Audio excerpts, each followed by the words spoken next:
अंबिका से पंगा लेना आकाश की मां को पड़ गया भारी। अब भोगना पड़ेगा आकाश की मां को 7 साल की जेल या हो सकती है उम्र कैद। आखिरकार अंबिका के खिलाफ कौन सी ऐसी साजिश रची थी आकाश की मां ने, और कैसे अंबिका ने इस साजिश को रंग भंग कर डाला। तो यह सब देखने के लिए आप लोग बने रहे उत्तरायण के एपिसोड नंबर 1315 में, जिस पर स्टार्टिंग पर आप लोगों को राघवेंद्र प्रताप सिंह का सीन दिखाया जाएगा। वो अंबिका से मिलने हुए आए होते हैं कि जैसे ही वो वहाँ पर पहुँचते हैं कि उतने में वहाँ पर नानी जी आ जाती है और कहती हैं कि बेटा राघवेंद्र तू यहाँ कैसे। तभी राघवेंद्र प्रताप जी कुछ नहीं बोल पाते हैं। तभी आगे से ही नानी जी पटर पटर करते हुए कहती हैं कि मुझे पता था कि तुम्हें सच्चाई पता चल ही जाएगी कि आखिरकार मुक्ता को विष्णु ने छोड़ दिया है। यह सुनकर के राघवेंद्र प्रताप जी थोड़ा चौंक जैसे जाते हैं और नानी जी से कहने लगते हैं कि ये कब हो गया कि उतने में ही वहाँ पर अंबिका जी आ जाती हैं। जैसे ही इन सबकी नज़र अंबिका के ऊपर पड़ती है तो सब लोग अचानक से शांत हो जाते हैं। तभी अंबिका कहती है कि आप लोग कब आए हो, चलिए अंदर चलिए। तभी वहाँ पर नानी जी जो होती हैं वो कहने लगती है कि क्या बेटा मीठी और मुक्ता दोनों साथ में ही हैं। तभी तो अंबिका वहाँ पर बताती है कि मुक्ता तो यहाँ पर आई ही नहीं है। तो यह सुनकर के नानी जी के हक्के वक्के उड़ जाते हैं और वो सोचने लगते हैं कि क्या दोनों में सुलह हो गई होगी क्या। बिल वहीं पर राघवेंद्र प्रताप जी जो होते हैं वो अंबिका को अपनी बेटी की नज़रों से देख रहे होते हैं, क्योंकि सच में ही अंबिका उनकी बेटी है।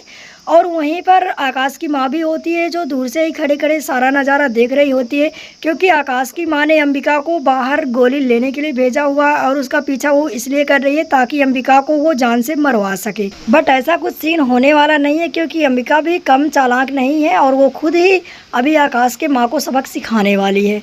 तो थोड़ी देर बात करने के बाद राघवेंद्र प्रताप जी वहाँ से अंबिका को बाय बाय कर कर निकल जाते हैं कि इतने में ही आप लोगों को मुक्ता का सीन दिखाया जाएगा, जिसमें मुक्ता ऑफिस से बाहर की ओर जा रही होती है कि उतने में ही उनकी नज़र माथुर के ऊपर पड़ जाती है। माथुर युवराज के कमरे की तरफ जा रहे होते हैं। तभी मुक्ता थोड़ा शक करने लगती है, क्योंकि युवराज ने मुक्ता से झूठ बोला हुआ था कि मैंने तो माथुर को बहुत ही मारा है तुम्हारे पति के लिए। तो यह देख कर के मुक्ता जाके माथुर का पीछा करने लग। जैसे ही माथुर कमरे के अंदर जाते हैं तो वो कुर्सी पर बैठ जाते हैं और जैसे ही गेट बंद करने वाले होते हैं कि मुक्ता वहाँ से खड़े खड़ी ये सब देख रही होती है। तभी अचानक से युवराज की नज़र मुक्ता के ऊपर पड़ जाती है। तभी युवराज मन ही मन सोचने लगता है कि यहाँ पर मुझे कुछ ना कुछ हंगामा करना पड़ेगा, नहीं तो बात बिगड़ जाएगी और मुक्ता को सच्चाई का पता चल जाएगा। तभी यहाँ पर युवराज जो होता है माथुर के ऊपर काफ़ी ज़्यादा गुस्सा हो जाता है बिना कुछ बात किए, और सीधे माथुर को घसीटते हुए बाहर लेकर आता है और यहाँ पर 2 थप्पड़ जोर से जड़ देता है। तो यह सब देखने के बाद मुक्ता को प्रॉपर भरोसा हो जाता है कि हमारे युवान सर जी बहुत ही अच्छे हैं। और युवान अपने मन ही मन सोच रहा होता है, सोचते हुए कहता है कि तीर एकदम सही निशाने पर लगा है।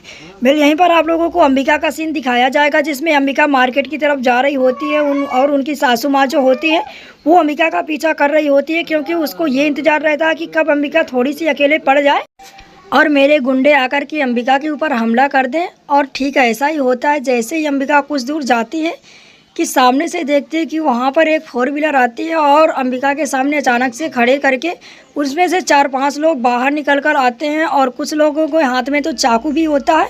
और जैसे ही अंबिका को चाकू दिखाकर कहते हैं कि चलो हमारी गाड़ी पर बैठो, तभी अंबिका उनसे कहने लगती है कि क्या कौन हो आप लोग और क्या आप लोग मुझे किडनैप करने आए हो। तभी उनमें से एक आदमी कहता है कि हाँ, अगर तुम इतनी समझदार हो तो सीधे से चल के गाड़ी पर बैठ जाओ। बट अंबिका जो होती है वो काफ़ी ज़्यादा होशियार होती है और वो चाहती है कि ये लोग थोड़ी देर तक मेरे से बात करते रहें, क्योंकि अंबिका ने यहाँ पर पुलिस को बुलवा रखा है।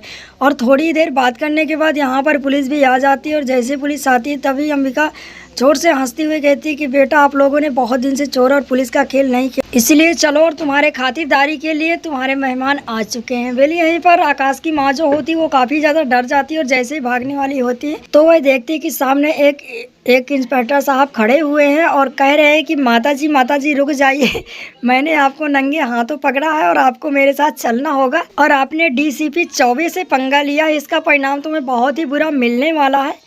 और यहाँ पर मैं आपको आपका जुर्म बता दूं तो आपने अपनी बहू को मारने की साजिश की है, किडनैप करने की साजिश की है, इस जुर्म में तुमको अंदर किया जाता है।